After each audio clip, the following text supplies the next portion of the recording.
And the Ombudsman has advocated in the past and will continue to do so, that this law, which dates from pre-independence, gets amended because it needs to be brought into line with Namibia's obligations in terms of international agreements, which restricts the use of lethal force to only circumstances where a person's life or injury to a person the aim is to prevent that.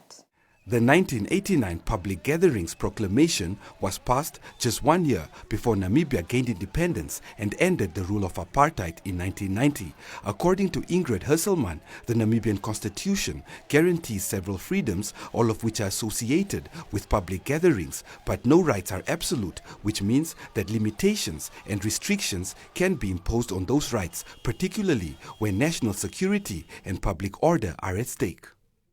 So yes, we have all these rights, but almost no right is absolute, meaning that limitations and restrictions can be placed on those rights.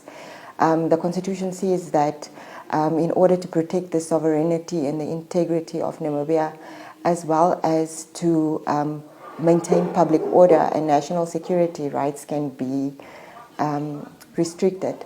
So it's not denied that the right to assembly is very important in a democracy, but so is the purpose of restricting rights in a democracy. So these things must just be balanced against the other.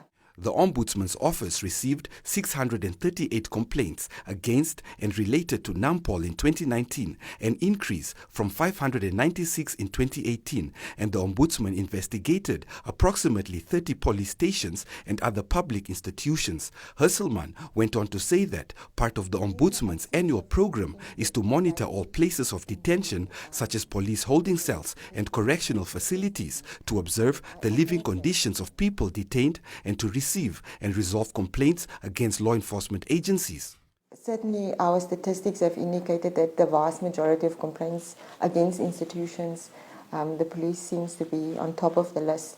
But the reason for that could be many, because those statistics also include complaints of maladministration, and it's not simply limited to human rights violations. And then the nature of the police, the institution of the police is also such that the type of services that they give, they're also more prone to be accused of human rights violations. So part of our annual program is to monitor places of detention, all places of detention, whether that be police holding cells or correctional facilities and things like that. So when we do that, we do observe the living circumstances of the people who are being detained, and we also take complaints when we are there. We also have various platforms to engage the police on like an informal type of manner where we try and resolve complaints really quickly. According to Section 5 of the Public Gatherings Proclamation of 1989, any person who refuses or fails to obey an order given under subsection 1 shall be guilty of an offense and liable on conviction to a fine not exceeding 2,000 Namibian dollars or to imprisonment for a period not exceeding 2 years. The Act also says that police may call upon protesters to disperse by such lawful means most suitable, and then in a loud voice order them in the Afrikaans or in the English language to disperse and to depart from the place of the gathering within the time specified.